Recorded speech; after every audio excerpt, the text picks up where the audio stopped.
The Chevy Chevelle was a secret weapon invented to challenge the dominance of the Pontiac GTO.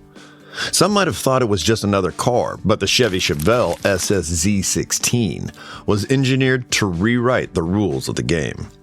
The muscle car era had erupted, with Pontiac leading the charge after this company had created the GTO, which took the market by storm, outselling the expectations on it. Its success set the standard for supercars, forcing Chevrolet to respond. The result was a machine that matched Pontiac's ferocity and created a legacy in the muscle car history. The GTO was not a new car, but was a bold idea. John DeLorean and his team of engineers transformed the mid-size Le Mans by introducing a 389 cubic inch V8 engine that could produce 325 horsepower.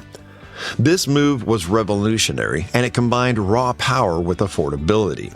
The GTO's success was not guaranteed, as Pontiac expected to make sales of 5,000 units while having doubts about whether the market would embrace the new machine. Instead, they were able to sell 32,000 GTOs in the first year, and it wasn't long before Pontiac's rivals started taking notice. They recognized that the muscle car hype was not just a passing trend, but it was a new battleground for American automakers. To remain relevant among the competition of the executives, they decided they needed something that could match or even surpass the performance of the GTO. The answer came in the form of the Chevrolet Chevelle SS Z16, engineered to challenge the dominance of Pontiac head-on.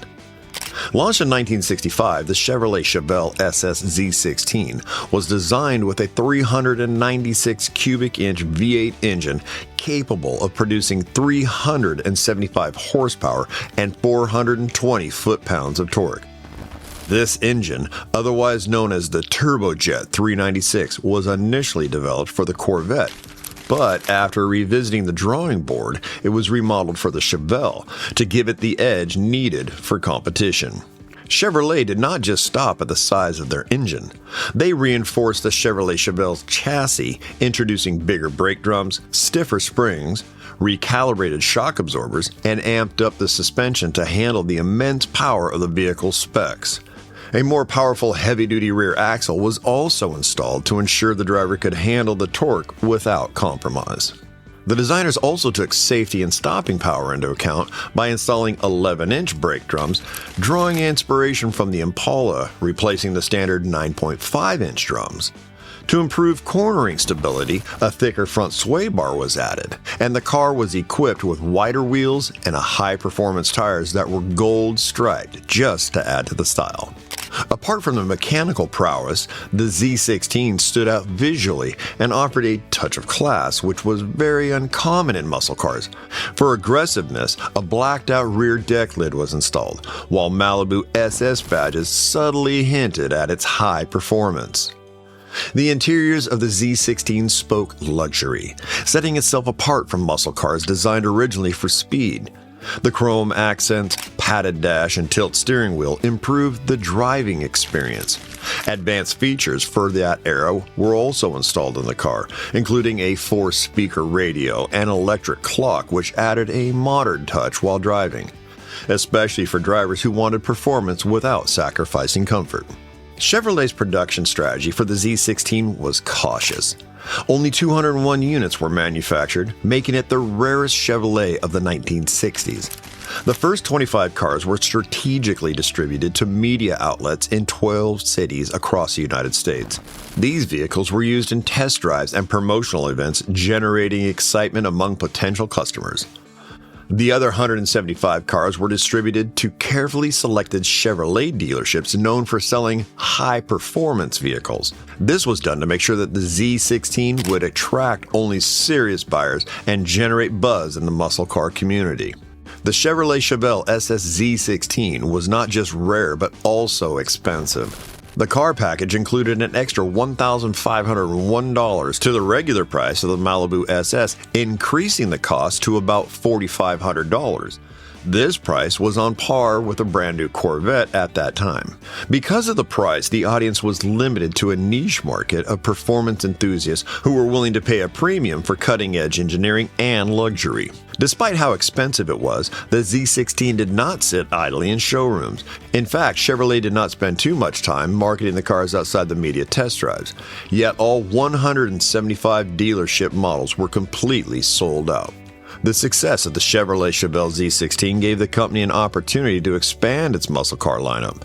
In 1966, the Chevelle SS Z16 became more popular and offered potential buyers the ability to acquire the vehicle at a cheap price. The SS Z16 became the best seller with over 72,000 units sold. The rarity of this model affected the auction prices. In 2023, the latest record sale of a Z16 was priced at $247,500, which was a little underestimation of its actual value. For automobile lovers today, owning a Z16 is not about driving a muscle car, but owning a rare piece of the 1960 muscle car revolution. The success of the Z16 did not just put the Chevelle SS Z16 in the spotlight, but also inspired Chevrolet to push the boundaries of what they could achieve with their muscle cars. Models like the COPO Chevelle and the SS Z16 variants carried the torch for this car brand. The Chevrolet Chevelle SS Z16 was not the last on the list of Chevrolet's muscle car ambitions. It was just the beginning. As the years passed and the 1970s approached, the competition between Chevrolet, Dodge, and Ford heated up, and each automaker wanted to create something their own competition did not have. Because of this, Chevrolet had to change their strategy. The COPO Chevelles portrayed Chevrolet's willingness to take care of the needs of racers and fast car enthusiasts who wanted extreme performance.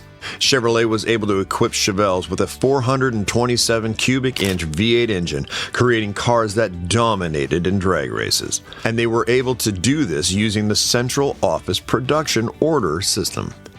Essentially, the COPO system allowed for special, factory-ordered vehicles that were modified for performance, often with rare, high-performance engines.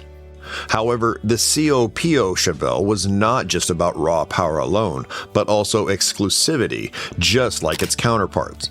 Only 323 of the COPO Chevelles were manufactured.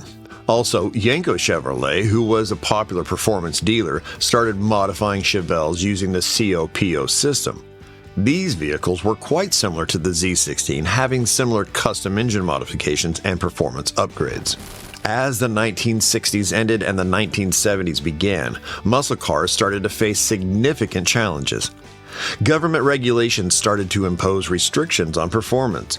Even though muscle cars were still popular, competition from Ford with their Mustang Boss 429 and the Dodge with their Challenger RT made Chevrolet adapt. In 1970, Chevrolet introduced the Chevelle SS 454, which was a model that acknowledged the Z16's legacy by offering a 454 cubic inch V8 engine with 360 horsepower. Even though the horsepower number started to decline because of the strict regulations on emissions, the Chevelle SS 454 still packed quite a punch. During that time, Chevrolet also introduced the Chevelle Camaro Z28, which was a direct competitor against the Dodge Challenger and the Ford Mustang, increasing the brackets for the muscle cars that Chevy could offer. The Camaro Z28 became the main focus of the muscle car niche in the 1970s. Although the muscle car era of the 1960s and early 70s started to decline by the end of the decade, the continuous innovation in performance highlighted by the COPO Chevrolet Chevelle and the Chevelle SS 454 just proved that the spirit of the Z16 was not dead.